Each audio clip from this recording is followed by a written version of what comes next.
I'm not going to bother to complain about all of the bad things that have been happening to me behind the scenes that forced me to lower my production values and go down to just making one video a week when I can. Nobody wants to hear that, and I don't want to talk about it. That's boring. But there has been one really cool thing that I've been waiting for kind of like the right moment to reveal. And I'll probably make some videos about it later. But for people who listen to the podcast who made it this far in and you want to hear my silly topics, I really appreciate you guys.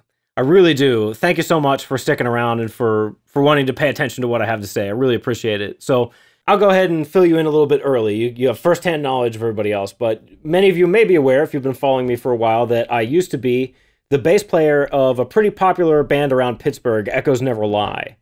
And unfortunately, that didn't really work out. We had some discussions about how it was working with me on bass, and ultimately, they decided to let me go, and I left the band. It was almost a mutual decision.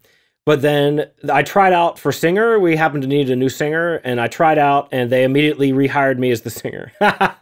So I'm now the singer of Echoes Never Lie, which is a lot of fun. I'm so happy and so excited and humbled that that is the case. It's a lot of really hard work. I had to write lyrics for songs, for 3 or 4 songs very quickly, and I also was a little bit rusty. I was doing background vocals in the band before.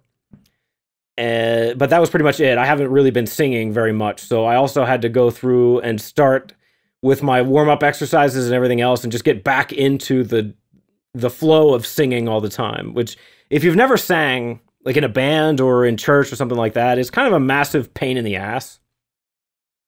It's a lot of fun. I love to do it, but your instrument is part of your body. So here's something about singing that you don't have to worry about with other instruments.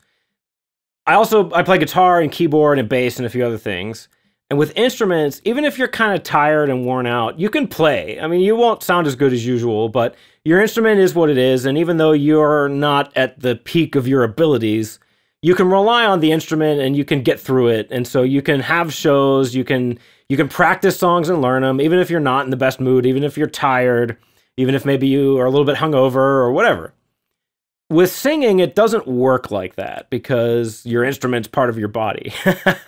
So if you feel under the weather, if you're a little bit sick, or if you didn't get enough sleep, or if you haven't been eating right and you just feel kind of under the weather because your body doesn't have the nutrients that it needs from lots of nice, fresh, organic vegetables, then you will sound horrible even if you concentrate and try as hard as you can because your body's not right. And so you have to take care of yourself really well or you'll sound horrible. And so part of it for me, I have been trying to get back into the routine of eating a healthy diet, especially the day of a show. Like I struggle with, I have a sweet tooth and I love fried food. So I struggle with that every now and then. And as a singer, it's real bad because if you eat dairy products can cause inflammation and their mucus forming, and that affects your voice.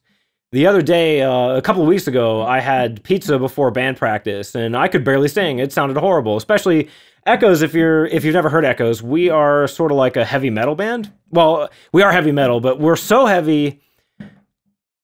We're almost full on just like death metal or grindcore. It's very heavy, but then I do a mixture of clean singing and screaming and like a hardcore kind of yell.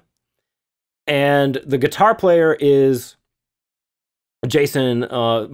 He's a friend of mine. We've been collaborating on music for a long time, and he is a really talented player. And for this band, what he's chosen to do, we're using 7 strings, and he's gone with more of a stripped down, kind of groovy approach.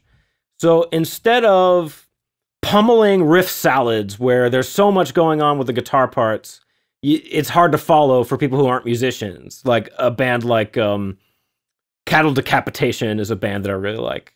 If you know I'm not a vegetarian. At least not, I don't think that it's morally wrong to eat animals or anything. Cattle Decapitation is a vegetarian death metal band. I guess vegetarian death metal is something I have to explain. Most people aren't aware of it. But yeah, there's death metal bands that they write songs about vegetarianism and veganism and stuff. And Cattle Decapitation is one band such as that, and they're amazing. I love their music. Their albums, The Anthropocene Extinction, and I forget the name of the record, but the one that has Regret in the Grave on it. Holy crap, it's a great song. I think that probably I'm going to start doing heavy metal album reviews at some point pretty soon. Heavy metal is my favorite genre of music, and because it's so diverse, there are so many different bands that sound so different from one another, but at the core, it's still metal. And you know that just from listening to it. You could feel it. Metal's almost like a feeling.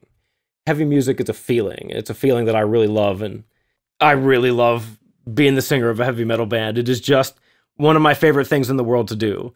When the crowd is really into it, and you hit a moment in a song where it's just a crescendo of angry, aggressive, huge music.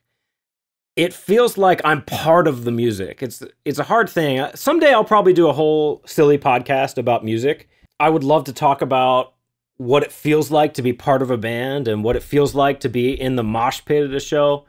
And I would just love to have people comment about their experiences, especially if they're non-musicians, if they're not huge music fans. I want to compare notes with people.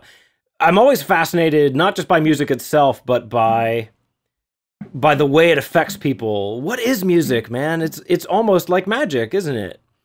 It's so interesting how just organizing sound can make you feel an emotion, or make you feel better about something shitty that happened to you a long time ago, or make you feel optimistic about the future, or help you let go of somebody that you used to love, or help you create the right mood to create romance with somebody who's in your life now, you know?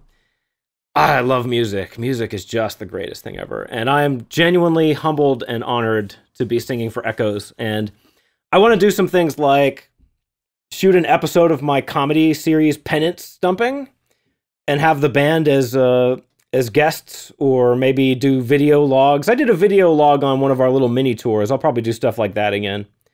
And of course, I've done a couple song parodies already. I did Anarcho-Capitalist Imagine, where I took the song Imagine by John Lennon, and I redid the lyrics to be about anarcho-capitalism instead of anarcho-communism. I wish I could have played that for John Lennon. I would be really curious to hear John Lennon's opinion of that song. But I digress. I have some more song parodies planned for the future. Basically, I want to incorporate music in the show more.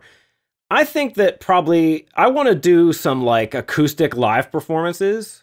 Another thing that I have done and would like to do again in the future is solo acoustic performances, where I'll book a show. It's just me, and I'll have acoustic guitars and loopers, and I'll loop rhythm parts and then play leads over them, and try and give you, even though it's a one-man show, try and give you something a little bit more. I love the interaction between two guitars. And when I used to do an acoustic duo, it was actually just me and Jason, who now plays for Echoes. But we had an acoustic duo where I sang and did rhythm, mostly rhythm, and he mostly did leads, but, you know, we would trade back and forth and stuff. And I love that, the interweaving of two guitars. It's my favorite thing. So I think what I'd like to do is record myself performing and then be the second guitar player too, and and then mix the two together. That might be pretty neat. I should try something like that. I don't know. I'm kind of just babbling, to be honest with you.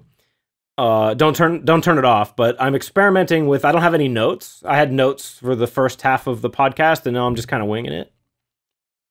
But I feel like I have exhausted that topic of conversation, so I'm trying to think if there's anything else silly that we can talk about.